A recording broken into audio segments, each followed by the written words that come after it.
안녕하세요. EBS 뉴탐스라 한국지리의 이은지입니다. 자, 이제 58강이고요. 여러분들이 이제 2강밖에 안 남았으니까 끝까지 최선을 다해주셨으면 좋겠습니다.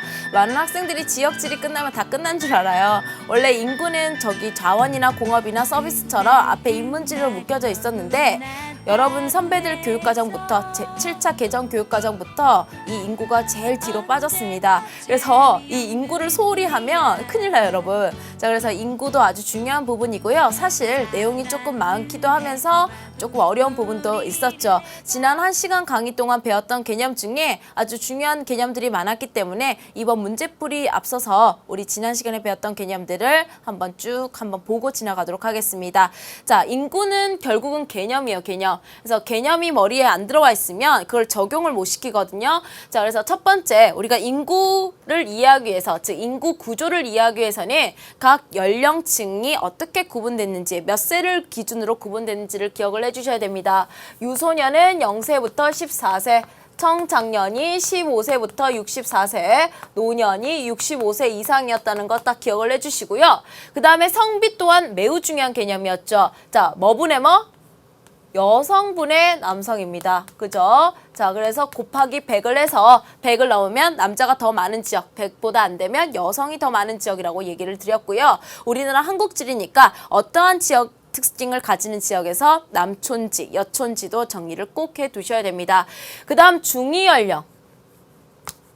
우리나라 각 지역이 얼마나 나이가 들었는지, 고령화 됐는지를 알 수 있는 아주 중요한 지표였습니다. 우리나라 전체적으로 보더라도 중위연령은 계속 상승하고 있죠. 자, 그래서 중위연령 아주 중요한 개념이고 보기에서 거의 반드시 나옵니다. 그 다음에 인구 부양비인데요. 이 인구 부양비에서 노년 인구 부양비 또한 중위연령처럼 그 지역의 고령화율을 알 수가 있습니다. 자, 이 세 개는요. 일단 1번은 2번과 3번을 합친 값이라는 걸 아실 거고요. 모든 분모에는 청장년층이 깔립니다. 그리고 이 자료 같은 걸 해석할 때 그 지역의 총 부양비는 그 지역의 뭐를 알 수 있는 지표다? 청장년층의 비중이 얼마나 되냐를 알 수 있는 지표입니다. 청장년층의 비중이 높아요. 부양할 사람들이 많아요. 그러니까 총인구 부양비는 낮아지는 거고, 반대로 청장년층이 얼마 안 되는 지역이에요. 뭐 농어촌처럼 젊은 사람이 없어요. 그런데 반면에 부양해야 될 사람들은 많죠. 그래서 그러다 보니까 농어촌으로 가면 갈수록 총인구 부양 비율이 높아지는 겁니다. 그래서 청장년층 비중을 알 수 있는 아주 중요한 지표라는 거 알아두시고요. 혹시 기억나는지 모르겠는데 우리나라 총인구 부양비 현재까지는 어떻게 했습니까? 총인구 부양비 현재까지는 쭉 감소해 왔어요. 그런데 이제 곧 있으면 어떻게 될 거다? 증가할 거라 그랬죠? 그래서 이 그래프 패턴 또한 알고 있어야 됩니다. 자, 그래서 노년 인구는 증가하고 있고 유소년 인구는 감소하고 있고, 물론 지역마다도 또 다른 특징을 가지고 있습니다. 그 다음 노령화 지수 혹은 고령화 지수인데 분모 분자가 좀 특이했다. 특히 분모를 잘 보셔야 되는데 마찬가지로 지금 별표 친 것들은 다 그 지역의 고령화율, 그러니까 고령화 정도를 알 수 있다. 그래서 이거는 유소년분의 노년 곱하기 100을 해서 알 수 있는 값이었습니다. 근데 우리나라 유소년 줄고 노년이 급격하게 늘면서 이 지수가 아주 급격하게 상승하고 있다고 말씀을 드렸죠. 그 다음 고령화율하고 노령화 지수, 요것도 잘 비교를 해주셔야 되는데, 자, 이거도 마찬가지로 선생님 별표 2개 칠게요. 자, 똑같은 의미입니다. 이거는 분모가 전체 인구분의 노년 곱하기 100이었습니다. 그래서 7에서 14%는 뭐였습니까? 고령 사회로 되어가고 있다. 그래서 고령화 사회라고 했고요. 14에서 20%다. 고령 사회 됐다. 그 다음에 20% 이상이다. 그러면 초고령 사회라고 말씀을 드렸죠. 그래서 우리나라도 각 지역별로 고령화가 되어가고 있는 지역이 있고요. 고령 사회가 된 지역이 있고요. 초고령이 된 지역도 있습니다. 자, 그래서 이런 것들도 그 지역의 고령 지수를 알 수 있고요. 그 다음에 인구 밀도인데 이거는 지금 앞에서 언급을 안 해드렸죠. 근데 이거는 너무 쉬워요. 인구 밀도는 그 지역의 총 면적의 그걸 인구를 총 면적으로 나눠버리면 됩니다. 그래서 단위가 어떻게 돼요? 그야말로 단위 면적당 인구 수가 되는 건데, 우리나라 한국지리니까요. 우리나라에서 일단 대도시, 7개 대도시에서 가장 인구 밀도가 높은 도시는 알 것 같죠, 여러분? 7대 대도시 중에서 인구 밀도가 가장 높은 곳은 뭐니 해도 서울입니다. 이 좁은 도시의 면적에 거의 1000만 명에 가까운 960만 명이 넘는 사람이 모여 살고 있습니다. 그 다음에 이제 가장 인구 밀도가 작은 대도시는요, 바로 울산입니다. 울산은 서울보다 면적은 넓어요. 서울보다 면적은 넓거든요. 그런데 인구가 110만밖에 안 됩니다. 그래서 대도시 중에서는 인구 밀도가 제일 낮고요. 그 다음에 이제 도단위에서 인구 밀도가 제일 높은 곳은 뭐니 해도 경기겠죠. 우리나라 그 17개 광역자치단체 중에 유일하게 1000만 명이 넘게 사는 지역입니다. 물론 경기도니까 면적은 넓어요. 하지만 워낙에 많은 인구가 살기 때문에 이렇게 나오고요. 그 다음에 이제 공업이 발달하고 그 다음에 예로부터 많이 집중적으로 개발을 한 경남이 바로 이 인구 밀도가 높습니다. 그 다음에 좀 이거를 아시면 좋을 것 같아요. 의외일 건데요.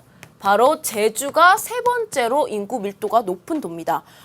진짜요, 선생님? 충청남도, 충청북도, 전라남도, 전라북도 이런 거 다 제치고 그래서 이게 한번 나왔어요. 전라남북도, 충청남북도, 경상북도보다도 인구 밀도가 높습니다. 그래서 약간 의외라고 생각하실지는 모르겠지만 우리나라에서 제주도니까 크기가 작잖아요. 거기에 비해서는 인구가 좀 있다는 증거죠. 자, 그래서 제주가 세 번째고요. 자, 그럼 꼴찌는 어딜까요? 자, 힌트를 드리자면 지형이에요, 지형. 산이 많아요. 그죠? 산이 많으니까 사람들이 거주할 수 있는 평야의 비중이 좋겠죠. 바로 우리나라에서 산지 비중이 가장 높은 강원이 인구 밀도가 가장 낮게 됩니다. 그래서 이런 거는 선생님 지리 암기 아니라면서 이런 거 막 하주면 이거 암기해야 되잖아요 하는데 일단은 어느 정도 이런 것도 알고 있으면 좀 문제를 풀 때 스피디하게 풀 수 있으니까 일단 참고해 주시면 좋을 것 같습니다. 자, 그 다음에 이제 한번 봤던 우리나라 전체 통계 자료인데 이제 다 배웠으니까 한눈에 싹싹싹싹 들어올 겁니다. 우리나라 총인구, 가장 마지막 자료를 보시면 총인구가 지금 조금씩이라도 증가하고 있는 패턴, 그거는 인구 성장률 확인하시면 되었고요. 그 다음에 그래도 지금 성비는요, 조금씩은 줄어들고 있죠. 남아선호 사상이라든지 그런 것이 좀 줄어들고 있고 노년층에서 여성의 인구 비중이 높기 때문에 성비는 지금 줄어들고 있습니다. 자, 그런데 문제는 뭐예요? 합계 출산율이 너무나도 떨어졌죠. 지금 살짝 증가했지만 이거는 너무나 턱없이 부족합니다.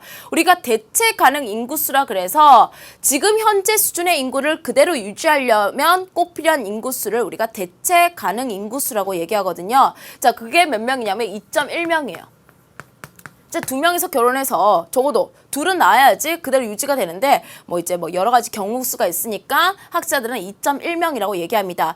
그 대체 가능 인구수에 비해서도 훨씬 모자라죠. 그러니까 결혼해서 거의 1명? 이런 정도만 낳는 겁니다. 그래서 외동딸, 외동아들이 많잖아요. 이렇게 되면 우리나라가 나중에 절대 인구수가 감소하게 될 그런 가능성이 보이죠. 자, 그래서 지금 보시면 우리나라 출산율이 워낙에 떨어져서 유소년층은 계속 줄고 있습니다. 노년층은 계속 늘어나는데 조심해야 될 거는 아직까지는 청장년층의 비중도 늘어났다. 하지만 이것도 2017년까지의 이야기일 것이다. 그 이후부터는 한 2017년에 좀 정점을 찌르고 감소할 예정입니다. 자, 그래서 요걸 연결시켜야죠, 우리. 청장년층의 비중이 늘어나고 있었기 때문에 아직까지는 총 부양비가 어떻게 됐던 패턴이다? 줄어들었어요. 같이 가는 거죠. 얘가 지금 늘어났으니까 얘는 줄어들었습니다. 하지만 얘가 줄면 이제 늘어날 거예요. 그 다음 노령화 지수. 자, 우리나라 점점 노령화 지수가 높아지고 있는데 아주 급격하게 상승하고 있죠. 왜? 유소년분의 노년 곱하기 100인데 줄고 늘고 한꺼번에 작용하다 보니까 그렇습니다. 중위 연령 당연히 높아져야죠. 그죠? 기대 수명이 늘어나는 노년층의 비중이 늘어나다 보니까 이렇게 됩니다. 그래서 이런 통계 자료를 이제 보시면 한눈에 쏙쏙 들어올 거라고 선생님 생각을 하는데 자, 이러한 것을 바탕으로 우리가 문제들을 풀면서 다시 한번 적용시키는 시간을 갖도록 하겠습니다. 자, 스스로 풀어보기 첫 번째 문제인데요. 첫 번째 문제부터 어떻게 보면 좀 만만치 않아요, 여러분. 여러분들이 처음으로 풀기에는 만만치 않은 9월 평가원 모의고사에 나왔던 그런 문제입니다. 그리고 약간 1학년이 보기에는 처음 보는 형태의 문제이기 때문에 어려울 수 있는데 자, 지리에서는 이 단 D를 좀 잘 보고 시작을 해야 됩니다. 많은 힌트를 주는 거예요. 이 단에서. 단, 지역은 시군 단위다. 뭐예요, 여러분, 이거? 하나는 도시고 하나는 농촌이다라는 거를 아예 알려주는 겁니다. 그러니까 하나는 도시고 하나는 농촌인데 그럼 선생님 이거 어떻게 알아요?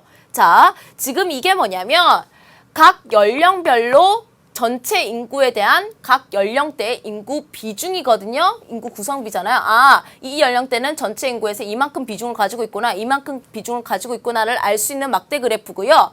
이 선 그래프가 바로 성비를 알려주는 그래프입니다. 성비를 알려주는 그래프, 막대 그래프 이해하셨죠? 그래서 선생님은 이걸 어떻게 풀이하냐면 여러분들 보고 데칼코마니를 한번 해보라고 그래요. 왜냐면 거의 모든 지역에 뭐 극심하게 성비가 차이가 나지 않는 이상은 그래도 남자 여자 뭐 비슷하게 있겠죠. 일단은 그런 느낌을 가지고 한번 보시면, 자, 데칼코마니를 한번 해볼게요. 이거를 데칼코마니 뭔지 알죠? 초등학교 나왔죠, 여러분? 자, 이것도 한번 데칼코마니 해볼게요. 자, 그래서 여러분들 90도로 회전시켜 보세요. 90도로 회전. 자, 넘겨서 이렇게 회전. 자, 회전시키면 이거 무슨 형이에요, 여러분? 인구 피라미드형에서. 표주박형이죠? 이거는요, 별형입니다. 끝났죠? 자, 왼쪽이 바로 무슨 형? 농촌형이네.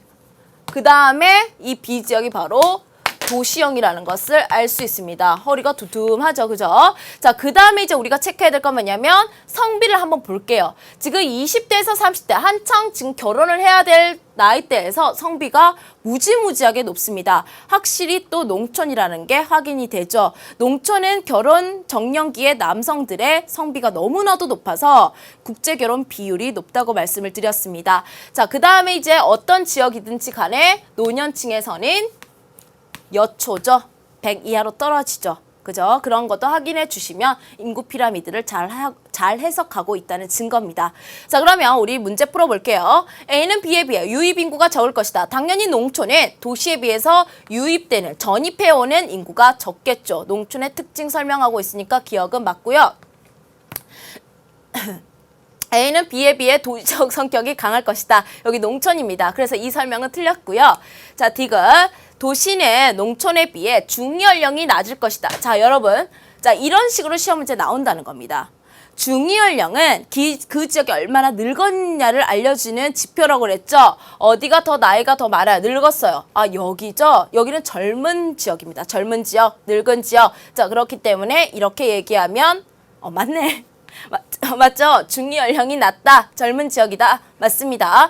자, 혹은 이런 걸 이렇게 헷갈려하면 이거 평균 연령으로 고쳐서 읽어도 큰 문제는 안 돼요. 평균 연령이 당연히 낮겠죠. 젊은 사람이 많으니까. 자, 그래서 디귿은 맞는 보기고요. 그 다음, 도시는 농촌에 비해 농가 인구의 비율이 높아요. 당연히 아니죠. 정답은 기역 디귿인데 여러분들 어떤 식으로 시험 문제에서 선지에서 물어보는지 잠깐 확인해 주셨으면 좋겠습니다. 자, 정답은 우리 2번 처리하고 넘어가도록 할게요. 자, 그 다음 기본 문제 1번입니다. 이거는 우리나라 전체적인 인구 성장에서 한번 언급해 드렸던 부분인데 각각의 시기에 대한 설명을 하나하나 연결하면서 확인해 보도록 하겠습니다. 자, 가시기입니다. 아직까지는 일제강점기 맞죠? 그러면 설명 한번 볼게요. 일제강점기에 강제 이주로 인해 사회적 증가가 지금 앞뒤가 하나도 안 맞아요. 지금 강제로 이주를 시켰으면 이거는 뭐 배경을 모르더라도 사회적인 감소가 일어나야 되겠죠? 그죠? 실제로도 그랬고요. 일본이 저기 막 보내버리고 만주로 보내버리고 그랬잖아요. 그죠? 자, 물론 독립운동하러 보낸 사람도 있지만 뭐 만주로 보내버린 사람도 있고 저기 막 일하러 일본에다가 강제 징용한 사람들도 되게 많았고요. 그죠? 그래서 일본으로도 끌려가고 막 이런 사람들이 많았기 때문에 우리나라는 사회적 감소가 나타났습니다. 그래서 이거는 문장 자체에서도 말이 안 되는 거 확인하시고요. 광복 이후에 인구의 자연적 감소로 인해 인구가 감소하였다. 자, 지금 인구가 감소했는지 증가했는지를 뭐를 보시면 되냐면 지금 출생률과 사망률의 그 차이를 보시면 됩니다. 당연히 출생에서 사망률을 뺀 이 갭은요. 이 갭이 여전히 플러스를 가지고 있다는 것은 인구가 증가하고 있다는 겁니다. 자, 그래서 지금 어떠한 시기에서도 자연적 감소는 눈에 안 보여요. 그죠? 일단은 인구가 증가하고 있는데 광복 이후는 사실 자연적 증감보다는 사회적 증가가 더 눈에 띄는 시기입니다. 한번 볼게요. 광복 직후에 인구 증가율이 급격하게 올라갔죠. 이거는 자연적 증가보다는 오히려 사회적 증가가 더 큰 작용을 했다. 그때 뭐? 광복 이후에 해외 동포의 기구, 북한 주민들의 월남이 더 큰 기여를 했습니다. 그래서 이것도 말이 안 되는 그러한 설명이었습니다. 자, 6.25 전쟁으로 인구 부양력이 증가했다. 자, 이것도 말이 안 되죠. 지금 전쟁이에요, 전쟁. 일단 사망률이 높아질 겁니다. 그리고 전쟁 통해 일할 사람이 어디 있어요? 토지 관리, 농지 관리가 제대로 안 되겠죠. 그러니까 토지 생산성도 낮아요. 몇 년 동안 제대로 농사도 못 지은 거죠. 그러다 보니까 먹고 살 게 없어. 인구 부양력이 매우 낮은 상태가 이 시기였습니다. 자, 그렇기 때문에 이거 틀렸고요. 자, 라를 봅니다. 얘기하다 보니까 우리나라 근현대사는 그죠? 아이고 참. 자, 그다음 라를 보면 전쟁 이후에 출산 붐으로 인구의 사회적 증가. 자, 여기까지는 어때요, 여러분? 자, 여기까지 맞아요, 여러분. 출생률이 지금 살짝 전체적인 패턴에서 보더라도 증가 추세인데 그게 지금 출산 붐 때문인 거 맞습니다. 그런데 그야말로 출생과 사망이 어떠한 증가로 설명되는 개념이었는지를 아신다면 이거는 말이 안 되는 거죠. 출생과 사망으로 설명되는 인구 증가는 무슨 증가? 자연적 증감이었죠. 그리고 많이 탄생했으니까 감소가 아니라 증가고요. 그죠? 그래서 또 틀렸습니다. 말을 보겠습니다. 지금 60년대 이후부터 지금 90년대까지 쭉 인구 출생률이 급격하게 감소하고 있습니다. 이렇게 된 거는 강력한 정부의 가족 계획이 작용했다는 것을 알 수 있죠. 거기에 따라서 인구 증가율도 감소했습니다. 하지만 절대 인구수가 감소한 건 아니에요, 여러분. 증가율이 감소한 겁니다. 둔화된 겁니다. 자, 그래서 정답은 5번이고요. 여러분들 조금씩 조심해야 되는 포인트를 잘 잡으면서 문제를 풀어주시면 되는 겁니다. 자, 기본 문제 3번 풀어보도록 할게요. 우리나라 인구 구조 변화인데요. 자, 이렇게 생겼던 인구 피라미드가 이렇게 바뀌면 어떻게 될까라는 것을 유추해 보는 겁니다. 괜찮은 문제고 간단해 보이지만 여러분들이 이해만 잘하고 있다면 쉽게 풀 수 있는데 2005년 보시면 전체적으로 종형보다 좀 더 방추형으로 간 그런 느낌이에요. 그죠? 자, 그래서 종형이 여러분들 교재나 어디에 선생님 자료에도 소산소사라고 돼 있을 거예요. 그리고 방추형이 종형보다도 그 밑부분, 유소년층이 더 깎인 부분이라서 감산소사라고 적혀 있을 거예요.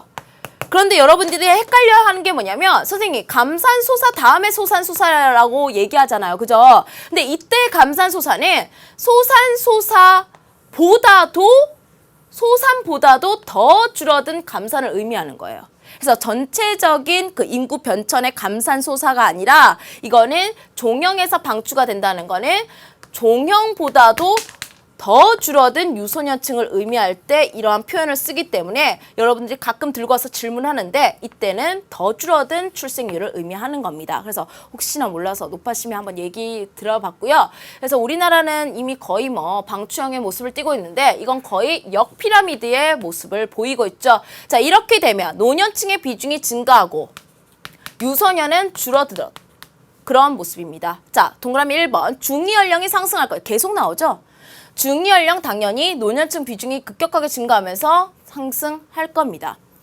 똑같은 얘기예요. 중연령 노년 부양비 얼마나 늙었냐의 척도 같이 가야 되는 거죠. 그죠? 증가하겠죠. 반면에 유소년은요 줄어들었으니까 그만큼 줄어들 겁니다. 그죠? 맞고요. 생산 가능 인구가 감소할 것이다. 자, 생산 가능 인구, 생산 연령층, 경제활동층, 무슨 층? 청장년층을 의미하는 거죠. 자, 얘네들이 나중에 자라가지고 청장년이 될 텐데 유소년층이 이렇게 줄면요. 미래 인구, 미래 생산 연령층은 당연히 감소할 것이라고 예측이 되는 겁니다. 그래서 여기서도 바로 딱 보더라도 허리가 날씬해져 버렸죠. 자, 5번째, 노년층 인구 증가로 전체 인구수가 증가할 것이다. 이렇게 설명하면 안 되죠. 이거는 노년층 인구가 비중이 증가한 거지 이 노년층의 인구가 양 자체가 그렇게 급증한 건 아닙니다. 그리고 전체적으로 이렇게 출산율이 떨어졌기 때문에 이 유소년층의 비중이 줄면요. 우리나라 절대 인구가 감소하기 시작해요. 알겠습니까? 자, 그래서 노년층이 막 영원히 살고 뭐 이런 것도 아니잖아. 그죠? 그래서 이 피라미드를 해석을 할 때 이 가로축이 퍼센테이지이기 때문에 이게 막 양이 늘었다고 생각을 하는데 물론 양도 늘지만 지금 이거는 뭐를 강조하냐면 비중이 급증했다는 걸 알려주는 거기 때문에 자료를 해석할 때 조금 조심하셔야 됩니다. 그래서 유소년층의 감소 때문에 전체 인구는 줄어들 것이다. 그래서 이렇게 설명하면 안 돼요, 여러분. 자, 4번. 지도는 우리나라의 지역별 성비 분포입니다. 자, 그래서 그 성비 분포를 보면서 우리가 문제를 유추해내는 건데 지금 가하고 나 지역의 성비부터 확인하고 넘어가도록 하겠습니다. 자, 가 지역의 성비를 보니까 가장 낮은 단계인 즉 100기 안 되는 것보다 더 낮은 95 미만에 해당하는 지역이죠. 성비가 아주 낮구나. 자, 그 다음에 나는요. 성비가 아주 높은 아주 강력한 남초가 나타나고 있습니다. 일단 가 지역의 위치를 선생님 여기 바로 여기에요 라고 얘기하면 정말 한국지리 매니아인데 여기는 여러분 잘 눈에는 안 띄었던 곳일 거예요. 그렇지만 몇 번 시험 문제 나왔습니다. 힌트를 드리자면 일단 유네스코에 등록되어 있는 고인돌이 여기에 있고요. 그 다음에 청보리밭 축제도 여기서 열립니다. 바로 전북 고창인데요. 지금 보다시피 지금 우리 전라남북도에 여기 전라북도인데 전라남북도 해안가 즉 하천의 하류 지역은 아주 곡창지대를 이루고 있는 곳이죠. 전통 농업지대이기 때문에 여기는 그야말로 그냥 농촌 지역이라고 정리 한번 해보도록 하겠습니다. 자, 나는요. 여기 위치 참 중요합니다. 공업에서도 당연히 알고 있어야 되는 위치고요. 한국지리에서 정말 많이 나오는 위치이기 때문에 여기가 이제 거제인데 거제는 우리나라에서 조선 공업의 비중이 가장 높은 도시로서 그야말로 중화 공업 도시로 분류되죠. 즉 남성의 노동력이 많이 필요합니다. 그래서 강력한 남초 현상이 나타난다.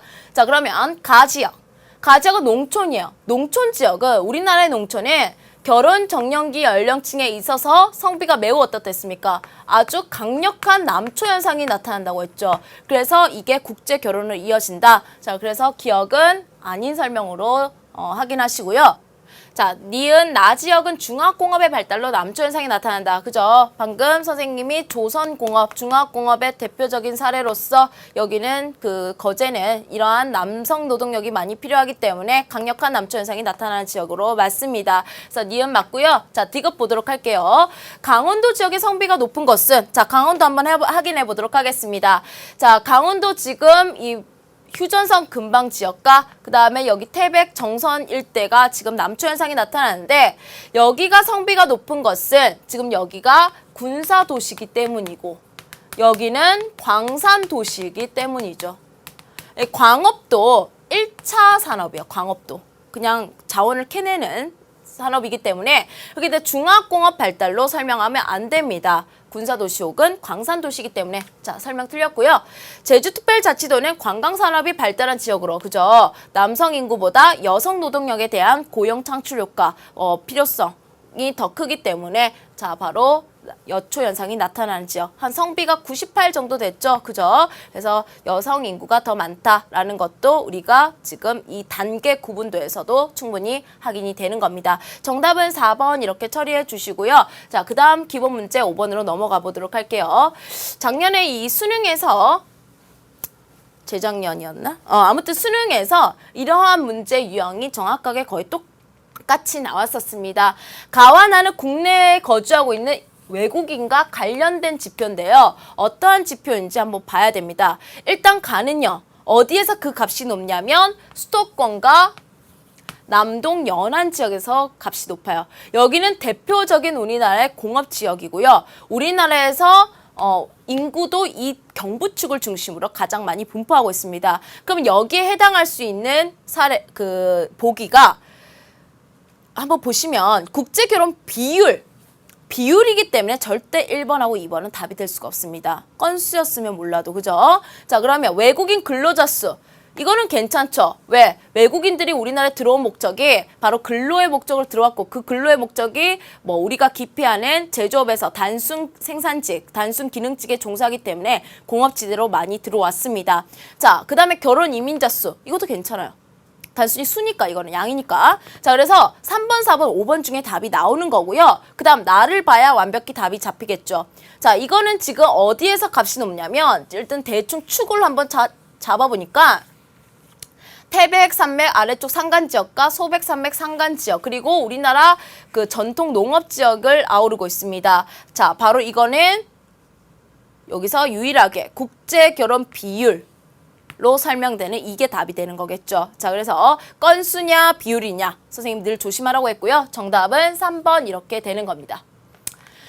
자, 심화 문제 1번으로 돌아가도록 할게요. 자, 심화 문제 1번은요. 포스터를 보고 어떤 시기인지 그리고 각 시기에 대한 설명을 우리가 찾아보는 겁니다. 자, 각 포스터를 한번 볼게요.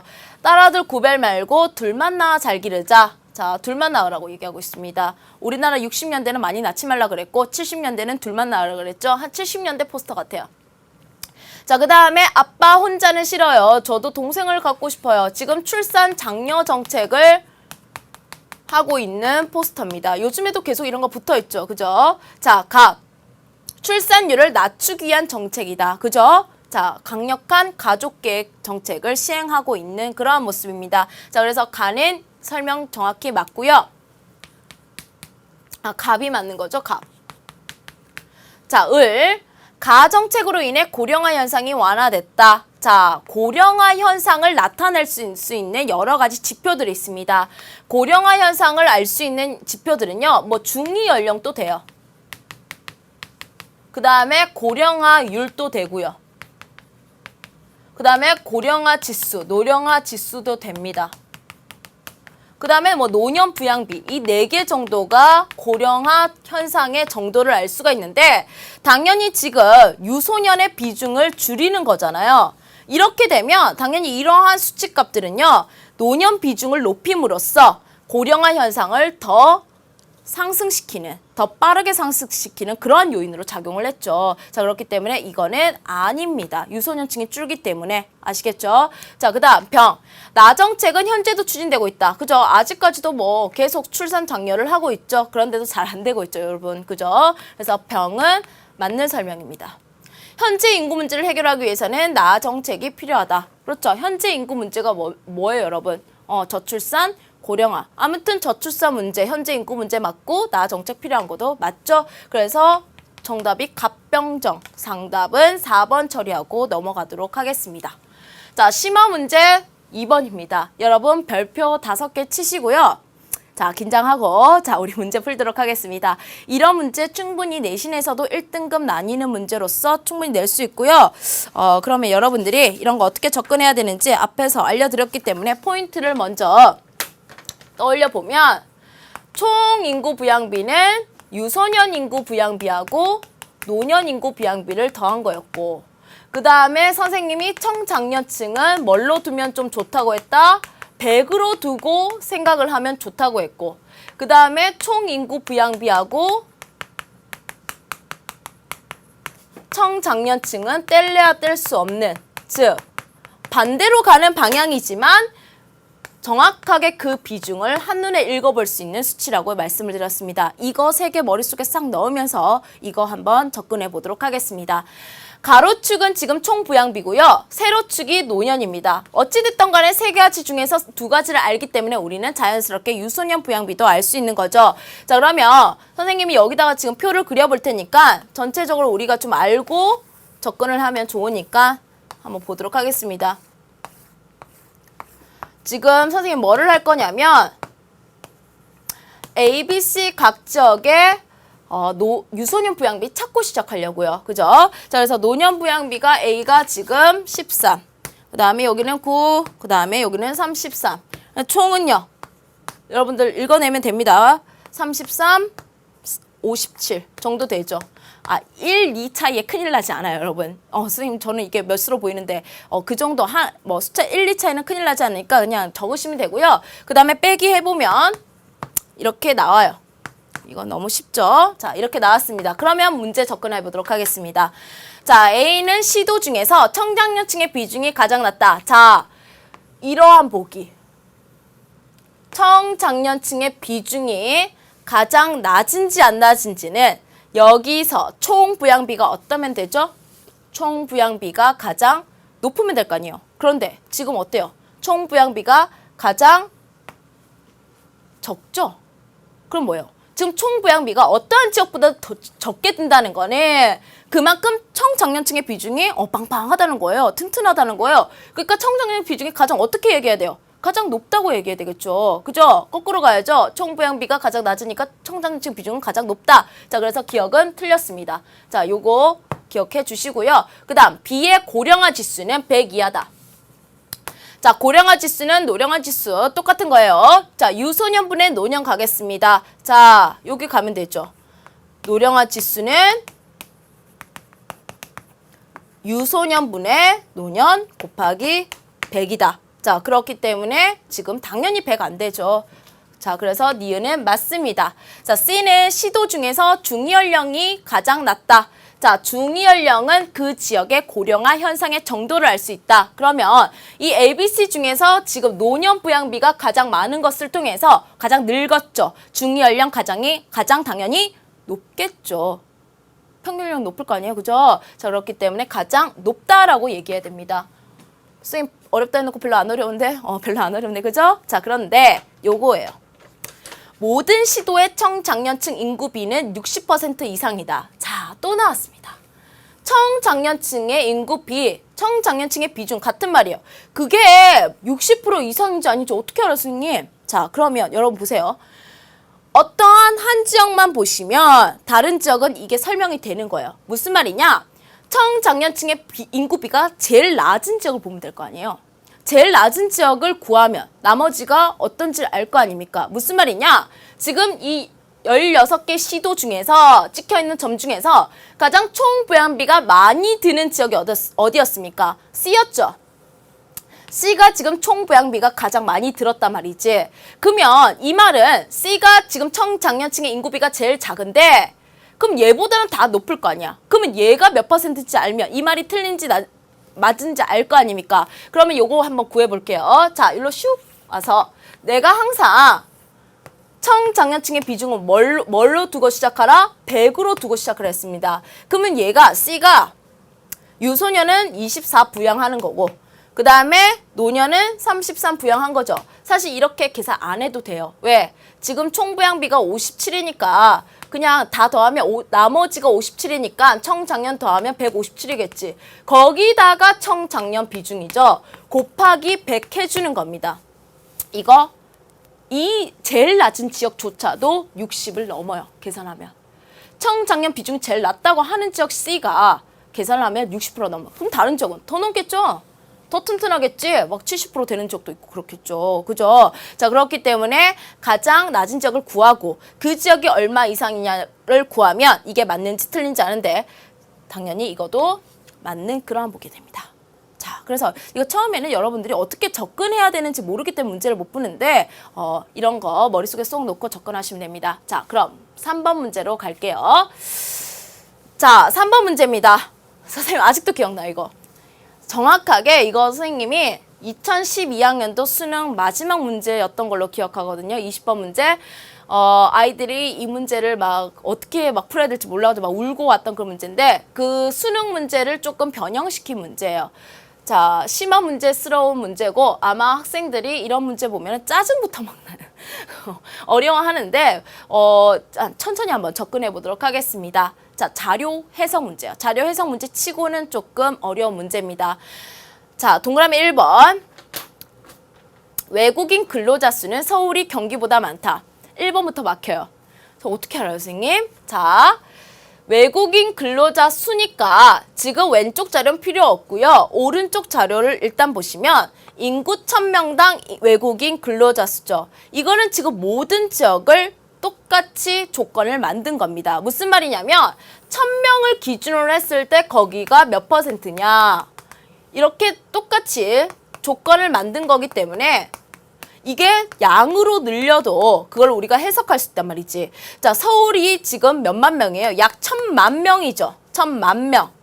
그러면 여기 1000명당 얼마니까 거기다 뭐를 곱해버리면 만을 곱해버리면 서울의 실제 외국인 근로자 수가 나온단 말이죠. 자, 그러면 지금 서울은요 약 인구 1000명당 10.5명이라는 외국인 근로자 수가 있어요. 그럼 거기다 만을 곱하면 10.5만 명 10만 5천 명이 있는 거죠. 그러면 여러분 그 다음 어쩌라고 선생님? 그 다음 보세요. 이게 지금 수도권이에요, 수도권. 수도권의 범위를 아는지 모르는지 물어본 건데 수도권은 뭐 더하기 뭐예요? 서울, 인천, 경기예요. 지금 이 두 점이 어딘지 몰라도 어디가 경기인지 몰라도 무조건 경기가 많아요. 왜? 일단 서울보다 경기의 절대 인구수 자체도 많아요. 960만 명이고 1100만 명이에요. 1100만 명.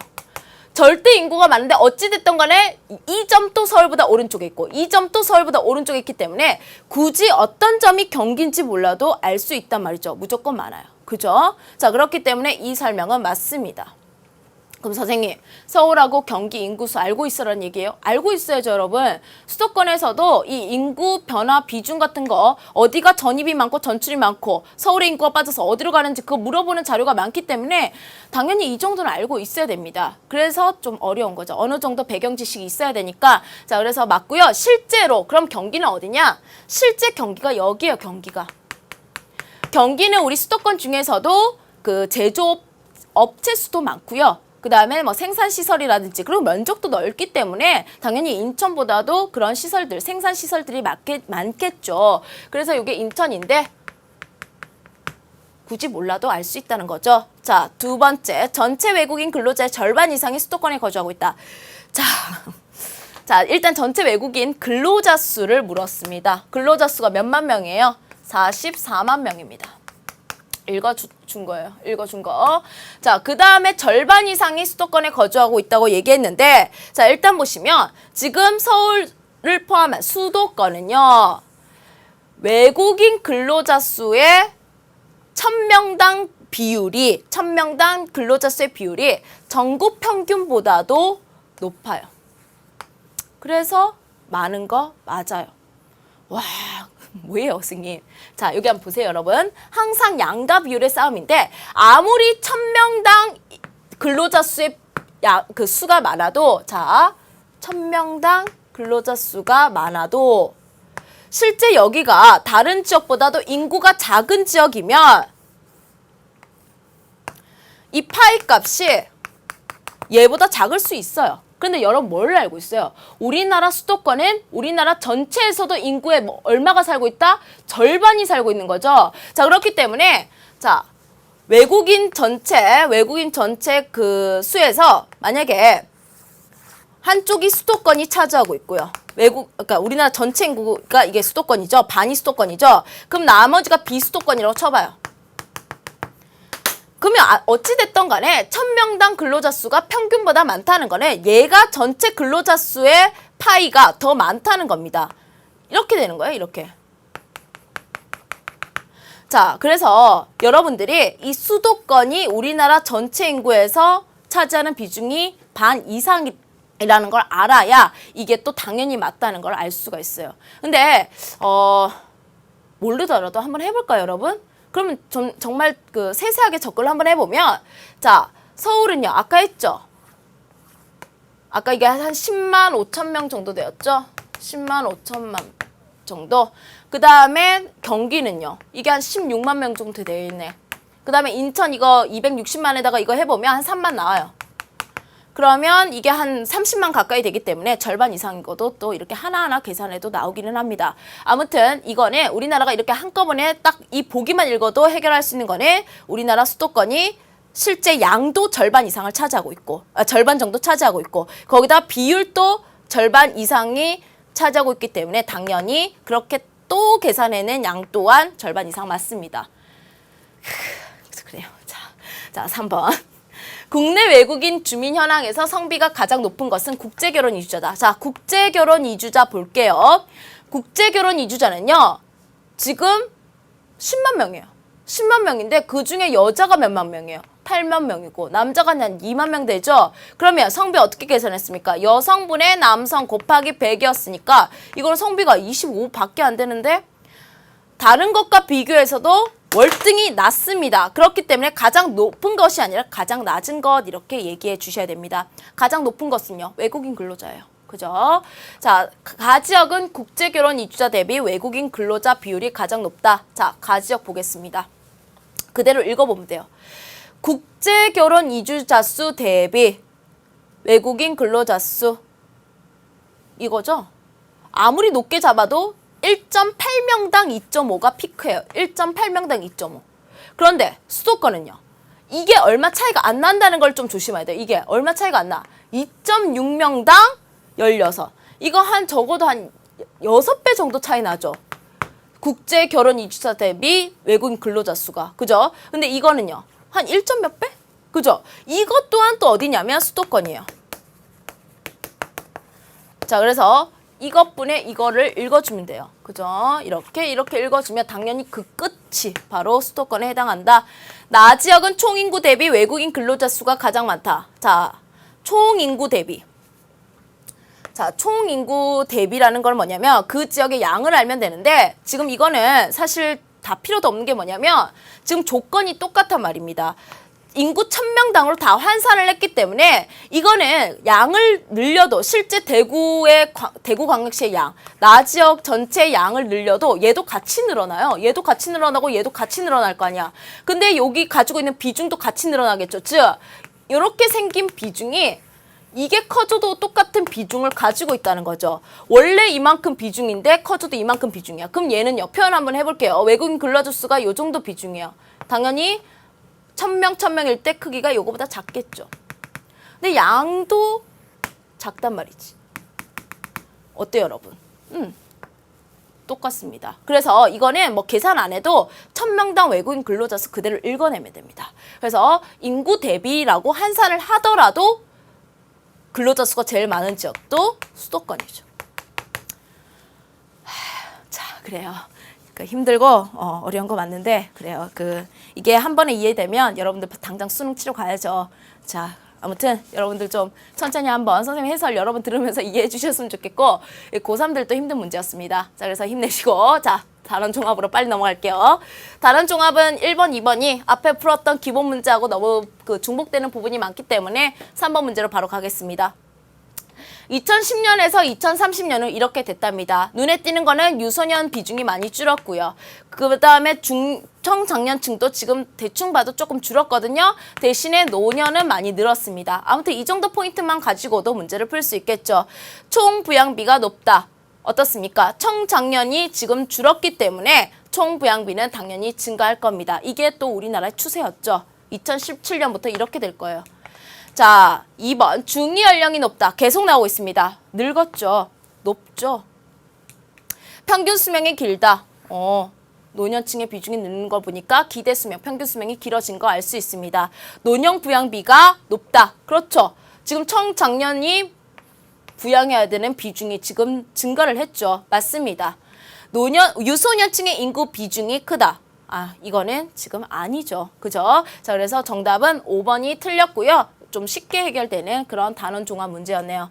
자, 그 다음 그래프는 인구 부양비인데 자, 보세요. 생산 가능 인구 100명당 인구수입니다. 자, 청장년층을 의미하는 거죠. 청장년층이 부양을 해야 되는 인구수니까 당연히 노년 부양비, 유소년 부양비로 표현이 되는 겁니다. 자, 일단 자료에서니까 그대로 그래프를 보면서 보도록 할게요. 2010년부터 청장년층 인구 비중의 감소가 시작될 것으로 예상된다. 이거 어떻게 예상합니까? 2010년을 보니까 청장년 인구 비중은요. 뭐? 총 인구 부양비 보시면 된다고 그랬죠? 총 부양비가 어떻게 되는데? 증가하죠. 아, 감소하기 때문이다. 맞죠? 정확하게 잘 설명하고 있습니다. 1970년부터 2010년에 총 부양비는 감소했다. 여러분 그대로 읽어보면 되지. 이거 뭐 물어본 거냐면 총 부양비가 유소년 더하기 노년인지 아는지 모르는지 그거 물어본 거예요. 우리를 무시하는 것도 아니고 알고 있죠? 감소하고 있습니다.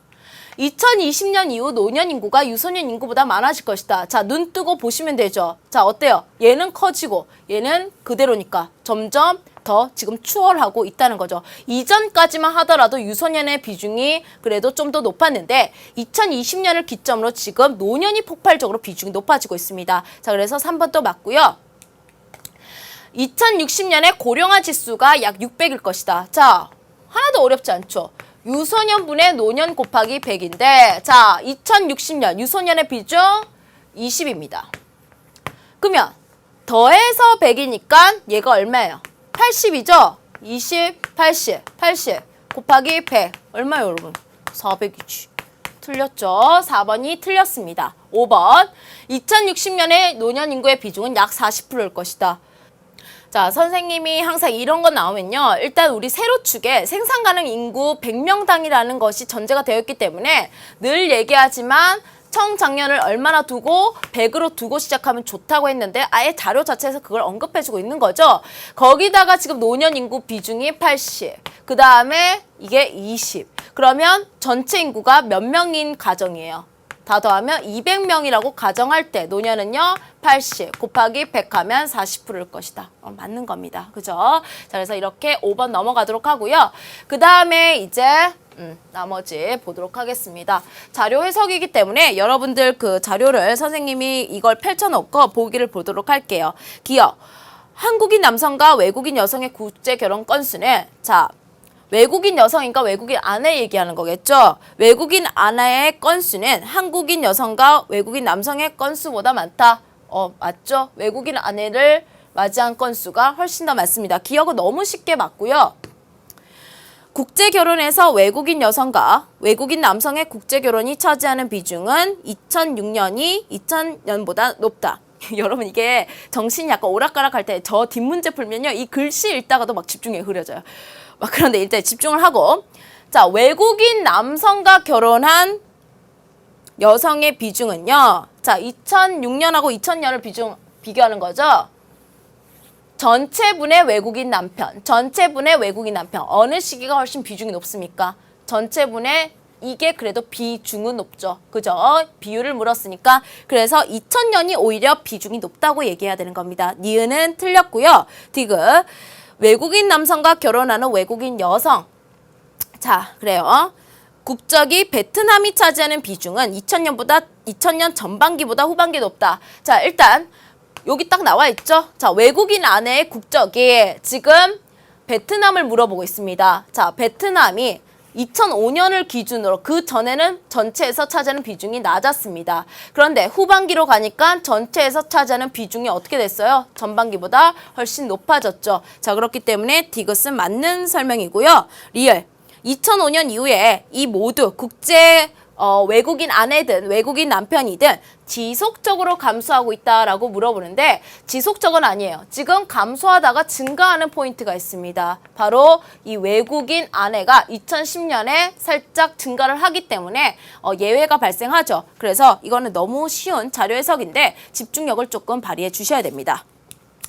자, 그래서 정답은 여러분들 기억 디귿 2번 처리해 주시면 되고요. 한번 천천히 해보세요, 여러분. 자, 마지막 문제 이걸 통해서 마무리 짓도록 하겠습니다. 자, 앞에서 계속 해왔습니다. 총 부양비하고 이번에는 유소년 부양비를 안 해요. 그러면 우리가 자연스럽게 노년 부양비를 알 수 있을 것 같은데 일단은 선생님 이 문제는 또 바로 한번 해보도록 하겠습니다. 물어볼 때마다 하면 되지 뭐, 그죠? 자, 전남 어디 있어요? 전남은 고령화 지수가 100보다 크다. 자, 여러분. 이걸 구하려면 우리가 뭐와 뭐를 알아야 돼요? 유소년 부양비와 노년 부양비를 알아야 되죠? 그러면 전남의 총 부양비가 55니까 지금 유소년 부양비가 그냥 23으로 칠게요. 노년 부양비가 32라는 거잖아요. 그러면 이게 유소년이고 이게 노년이니까 23분의 32 곱하기 100. 아무튼 간에 당연히 100보다 큰 거 맞습니다. 계산할 필요 없어요. 그죠? 부산은 서울보다 노년 부양비가 크다. 자, 부산하고 서울은 자, 어때요, 여러분? 유소년 부양비는 같습니다. 유소년 부양비가 같은데 총 부양비가 더 많이 드는 부산이 서울보다 어떻다는 증거? 노년 부양비가 더 많다는 증거. 아시겠죠? 자, 그래서 니은 또 맞네요. 자, 디귿. 제주는 경북보다 유소년 부양비가 크다. 자, 제주하고 경북 찾아보겠습니다. 이번에는 어떠한 조건이냐? 총 부양비가 같네요. 유소년 부양비가 이거 뭐예요? 너무 쉽잖아. 제주는 경북보다 유소년 부양비 크다. 너무 막 주는 문제인데? 그냥 이게 이런 것도 좀 당황한단 말이야. 이렇게 쉽나? 그대로 읽으면 되네. 고마워요. 자, 디귿 맞습니다. 자, 이거 그대로 읽으면 되는 거예요, 여러분. 뭔가 함정이 있을 것 같고 막 의심이 되지만 맞는 겁니다. 전남의 청장년층 인구 비율은 자, 너무 이제 반갑죠? 청장년 인구 비율은요. 늘 뭘로 두자 우리는 일단은 100으로 두자. 일단은 그 100으로 두고요. 전남의 나머지 부양을 해야 되는 사람들이 몇 %예요?